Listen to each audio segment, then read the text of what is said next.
So hello Judges, I'm Shashank representing Team ShanSa from KJSIMSR Institute of Management Studies and Research, Mumbai. And I'm working on a healthcare sector, a sector which affects everyone, you can't really ignore it. Moreover, what we're trying to bring about is an eco-friendly as well as a commercially viable solution into a sector which has been completely neglected. Further, we are trying to organize this completely unorganized sector currently at present now particularly at a very preliminary nascent stage.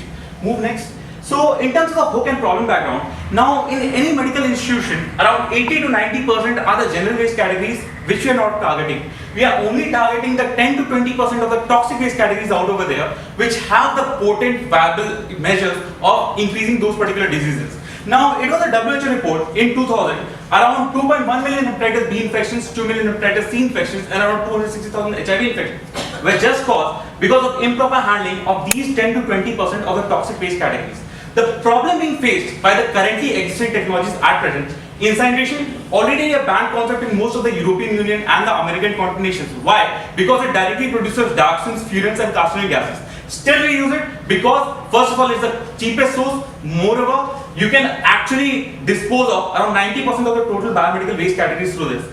Autoclaves and microwaves are two very good technologies. Problem is that they cost size amount of incineration, so Fortis, Novartis and Apollo can afford it. Moreover, autoclaves can be applied only for sharp category of waste, whereas microwaves only for the radioactive drugs that comprise only 15% of the total toxic waste out over there. Now, chemical disinfection, what they do in the rural setup is that simply dug a pit, throw down the waste, have calcium oxide or potassium magnesium salt spread out, cover the top. Problem is that along with surface runoff and precipitation, your each and every chemical will be taken, your underground water table will be polluted, and ultimately you will be consuming that polluted water base itself. So on a long-term scale, it's like a slow poisoning kind of thing. Even if these three would have been implicated in the ground, it won't be that much bigger problem. Problem lies with this. Around 35% to 40% of the market is being taken over by backpacker operators.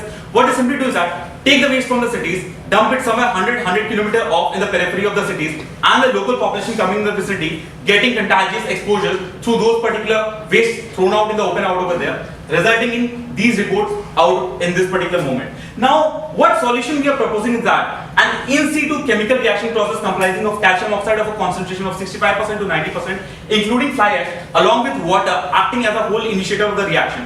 What we do is that the waste through the reaction between calcium oxide and water having a temperature of minimum of 140 degrees centigrade as well as a pH of around 12.4 to completely disinfect and dissort off of mass.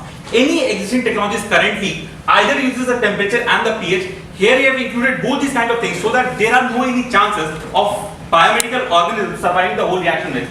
This is actually the simulated structure of the actual structure, which is substructure located under the ground. It's a four-layered structure so that none of the reactions happening inside contaminates your underground ecosystem, neither anything from the outside comes in contaminates or inside contents out over there. Move next.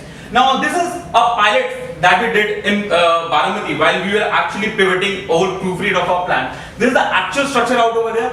As I said, a certain reaction happened, something came out of the byproduct, but the byproduct has certain tensile strength as well as the strength of mass. We can actually use that just for filler of material in low load bearing structures. For example, you're divided between the roadways, your playground courts like basketball courts, your tennis courts over there, replacing sand, pebble, gravel as the actual filler of material which is currently used by advanced piano, which is like a recycling of the whole reaction process that we currently do. Move next. Now, in the whole mechanism, the whole business model that we are trying to generate is that, first of all, any waste disposal agencies will have primary customers like hospitals, blood bank, clinics, for which they are causing disposal. But they don't have any additional source. That is why the market is not that much lucrative in terms of a direct venture model. Since we are disposing, as I said, a lot of fly ash in the whole kind of mix, so the thermal power stations, small scale forging casting agencies like Bharat Forge, Kirloskar, which spend tens of lakhs monthly just for fly ash processing, fly ash transportation and fly ash disposal, that we are catering in situ, providing at marginal cost whatever the expenditure is right now. As I said, two different ways when a biomedical product went out, reaction happened, something came out of the byproduct that also could be utilized in the whole sustainable model of ours in terms of filler materials. Now those can be used by, you can say, small scale construction bodies, your private contractors, etc., replacing the classical sand, pebble, gravel, which initially had a very high material cost. Thus the transportation cost involved is quite very high in this. Move next.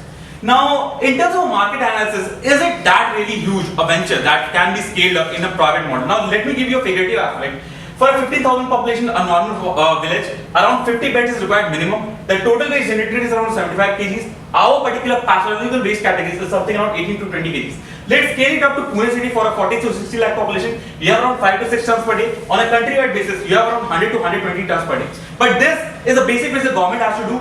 If you also include a private party into the whole mix, it somewhere lands in around 200 to 220 tons per day right now. Now, a black market operator charges something around 35 to 40 bucks for taking and throwing out in the open. And incineration, which is the cheapest of the lot, costs something around 130 to 135 bucks for each kg or each liter of those toxic waste.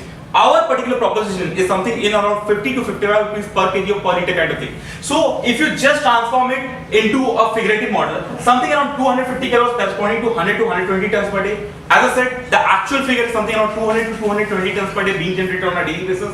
So that a market currently in a completely urbanized setup is lying around something around 400 crores plus minus 25 crores above and below. Move next. Now, in terms of operation model, what we plan to do is that just target Pune city as you can say a pilot city model in the first 3 years, have a hub and spoke structure out over there. 3 different nodals, for example, AFMC, BJ Medical College and Bharti Vidyapith acting as a hub, and the local clinics dispensaries within the 4 or 5 kilometer radius acting as the spokes out over there. What we're targeting over here is the industrial parks and the modern cities being Pune. It's a lot of like Magarpatta, Hinjewadi, Pashan Maudan, a lot of smart cities are coming here, where you can't have an obsolete technology like incineration. Hence, our go-to target segment is in these particular localities out over there. Moreover, a lot of, you can say, healthcare agencies, NGOs, IMA bodies are working for the proper enforcement of rules and regulations regarding proper systematic scientific disposal that we are catering to through our particular business model. Move next. In terms of financials, now this is just for Pune city, each and every figure is in terms of thousands, and in terms of revenues versus expenses, you have a sizable amount of earnings before taxation. Even if you include a taxation of something around 35% plus an inflation of something around 3%, you do have a sizable amount of revenue. Now imagine this considering of only Pune city, you can replicate the same model time and again. Our working capital cost is quite very low. Moreover, an initial cost of establishment of the prototype model is also on a very cost effective scale out over there. Move next. Now in terms of investment, what we are actually seeking for, we'll be requiring something around 75 to 80 lakhs for a 3 years time period. Moreover, we are only focusing on these 2 phases in terms of institutional partners or external body investment. That is something around 40 lakhs. What it will be used mainly for is infrastructure development, getting partners on board and scaling up the whole business. The third phase, we want to self-generate through whatever operational earnings we'll be having in these 3 phases, in these 2 phases actually out of here. Rather than after the third phase, we want to expand out of Pune to other cities. For example, you have Nashik, you have Aurangabad, you have North Maharashtra, Jalgaon, etc. regions in terms of a pan-Maharashtra operation post the 3 years time period out of. Move next. Now in terms of just the competitive analysis or the basic wind up, what actually do we propose in front of you? A qualitative analysis, an easy establishment apparatus with a lucid operation that does not require a very high technical know-how. Moreover, an inexpensive maintenance as compared to incineration or autoclaves and microwaves, which does not require a very high, you can say, technical expertise. In terms of quantitative impact, as I said, around 56 to 63 million population and 3.5 million healthcare workers are currently being affected through a very primitive form of waste disposal technology that we are providing a very scientific approach, moreover on a very, you can say, lucid operation mode. In terms of unique value proposition, as I said, we are not as, you can say, dangerous as compared to incineration in terms of polluting gases, neither we degrade the environment out over here. Henceforth, that is our primary, you can say, venture proposition in this. Moreover, carbon credits. As I said, we are disposing a lot of fly stream between that we generally didn't generate of our own. Henceforth, nobody will actually give you in terms of revenue benefit, but people try to associate with the agencies who are working in this favor. Again, a reuse is a byproduct. As I said, whatever we are generating as a byproduct, we are also utilizing in our particular reaction mechanism. It's not a 100% efficient kind of thing, but around 85% of the whole thing we are consuming itself. Henceforth, adding minimum extra inputs to the environment in the whole venture proposition mix. Now, in terms of key attributes, in the entire market segment, you'll find a very handful of operators working. For example, Pasco is working in Pimpri-Chinchwad, Synergy is working in Delhi. That's it. Apart from that, you only have private contractor labeled working in the different cities out over there. Henceforth, the entry barrier in terms of competition threat is quite very low in this particular segment. Moreover, the sector is quite unorganized and niche. Henceforth, in terms of penetration, in terms of scaling up, and in terms of growing in the whole business model, a lot of threats won't be incorporated. Thus, our particular venture can actually make a decisive impact in the whole target market segment. Thank you.